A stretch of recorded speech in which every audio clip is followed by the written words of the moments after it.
Olá, bem-vindo ao podcast da Nutri. Eu sou Fabiana Jarucci, nutricionista, e nos próximos minutos eu vou passar dicas e informações para que você e sua família tenham uma vida mais leve, saudável e feliz. Vamos lá?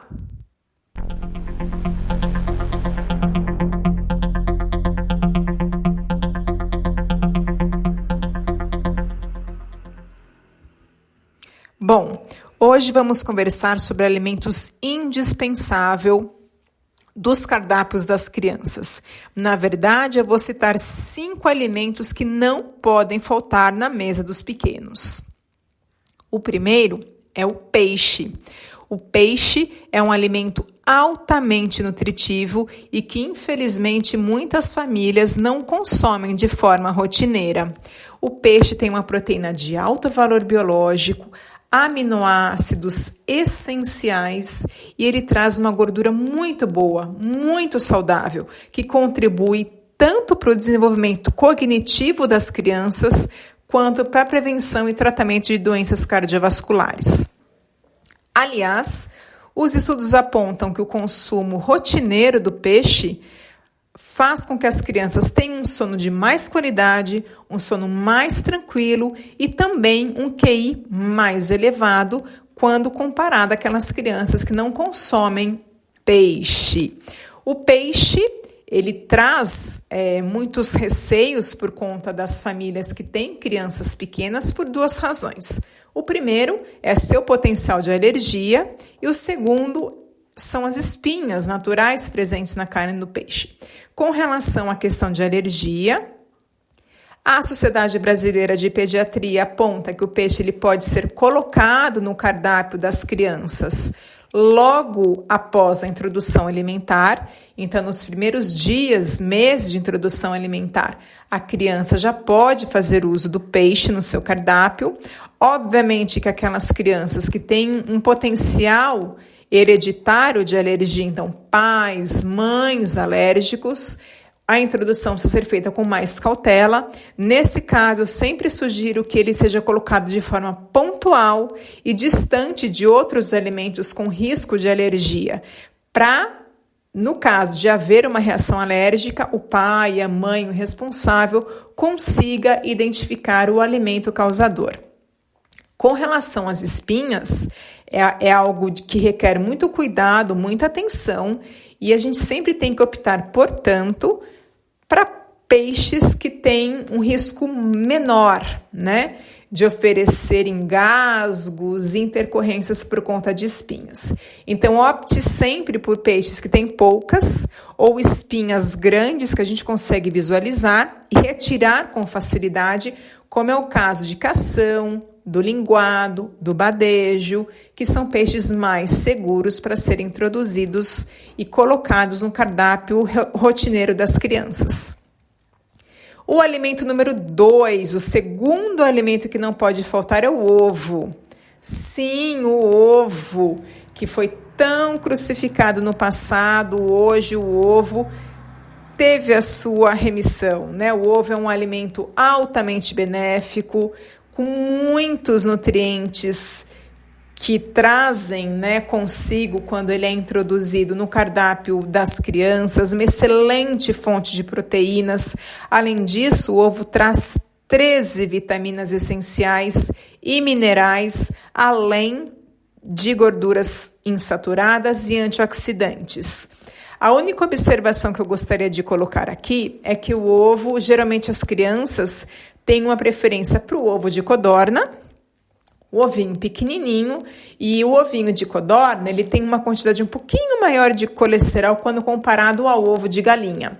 Lembrando que um ovo de galinha equivale a 5 ovinhos de codorna. Então, só prestar atenção na quantidade e na frequência, O ovo ele pode ser consumido com tranquilidade até 3 vezes na semana. Lembrando também que o ovo é um alimento que pode trazer alergia. O ovo ele tem um potencial alergênico, não para aquelas crianças, assim como o peixe, que tem um histórico, que tem algum gatilho para alergia, sempre ser introduzido de forma individual, de forma pontual, para que os pais consigam identificar na introdução alimentar se o ovo oferece risco ou não de alergia ao seu filho, à sua filha. Lembrando que na introdução alimentar, ou seja, logo ao 6º, 7º mês, tanto clara quanto gema podem ser oferecidos com tranquilidade. Para informações específicas sobre potencial de alergia, consulte sempre um profissional da área de nutrição. O terceiro alimento saudável para as crianças é o abacate. Aliás, o abacate é um alimento que vai tanto para preparações doces quanto para preparações salgadas. O abacate é um alimento coringa, que pode também ser oferecido à criança logo na introdução alimentar. O abacate é fonte de vitamina A, vitamina C, vitamina E, além de oferecer uma gordura altamente benéfica, uma gordura boa. Então, energia, nutrientes, uma gordura extremamente boa no cardápio infantil. Você tanto pode colocar, por exemplo, o abacate misturado com uma fruta, oferecendo assim ele na forma de sobremesa, quanto misturado com ingredientes tradicionais, tipo cebola, tomate, indo numa vertente como se fosse um guacamole para preparações mais salgadas. Além disso, o abacate ele é fonte de uma fibra muito importante que auxilia no trânsito intestinal. Então, para aquela criança que também tem dificuldade em evacuar, o abacate é um ótimo alimento. O quarto alimento indispensável no cardápio infantil é o brócolis. Você se lembra daquela propaganda antiga onde a criança falava assim: mamãe, eu quero brócolis, mamãe, eu quero brócolis. Por que será que o brócolis foi o alimento escolhido? Porque ele é muito nutritivo. O brócolis ele é fonte de cálcio, ferro, fibras e muitas outras vitaminas e sais minerais.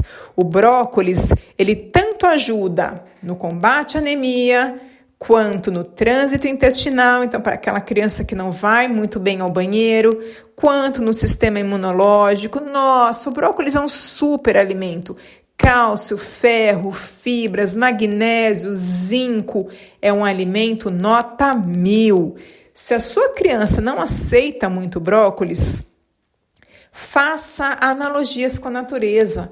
Hoje é dia de comer arvorezinha, porque lembra, né? A sua forma parece uma árvore. Se mesmo assim a sua criança não aceitar, coloque ele em preparações no recheio de uma torta, misturado no omelete, no meio do arroz, talvez no molho de um macarrão, não escondido. A criança precisa ver o alimento para não se sentir enganada, mas sabendo que ela vai consumi-lo com gosto diferente. Talvez ela aceite melhor o brócolis e outros alimentos que ela tenha uma resistência um pouco maior. O quinto e o último alimento que eu queria compartilhar com vocês é um alimento que vem lá das dicas da vovó. É o mel. Quem nunca ouviu falar que o mel é bom para tosse? Toda vovó tem uma receitinha de xarope caseiro para tosse, para gripes feito com mel. Isso porque o mel ele tem um grande potencial antimicrobiano. Ele é extremamente antisséptico, mas além desse potencial para o sistema imunológico, o mel traz muito antioxidantes. Além disso, ele equilibra a flora intestinal, ele facilita o crescimento de bactérias boas, dos probióticos que trazem tantos benefícios para a nossa saúde, além de ser um excelente substituto do açúcar. Ele pode adoçar sucos, bolos e outras preparações doces, trazendo muitos nutrientes diferentes do que o tradicional açúcar de cana. A única observação do mel é para as crianças diabéticas, que obviamente devem ter o consumo restrito ou feito com cautela, e aí procure sempre um profissional também da área da nutrição para fazer ajustes no cardápio infantil da criança diabética, e antes dos 2 anos a gente não indica, não só por conta de ser um alimento adoçante, como também do seu potencial para desenvolvimento de uma bactéria que não é muito legal, né? Ele pode trazer riscos. Então, seriam essas observações antes de 2 anos e para crianças diabéticas. No restante, o mel ele é super bem-vindo e liberado. Eu citei esses 5 alimentos importantes para o cardápio infantil, mas obviamente que eles são saudáveis para toda a família. Então, vamos relembrar? O primeiro alimento que não pode faltar é o peixe. Depois temos o ovo, o abacate, o brócolis e, por último, o mel. Essas foram as minhas dicas de hoje. Lembrando que, para orientações específicas, consulte sempre um profissional da área da nutrição e eu estou super à disposição em todas as minhas redes sociais. Não deixe de me seguir. Na internet, meu site é www.fabianajarucci.com e meu Instagram é @nutrifabianajarucci. Será um prazer te encontrar por lá também. Um beijo da Nutri, saúde para toda a família.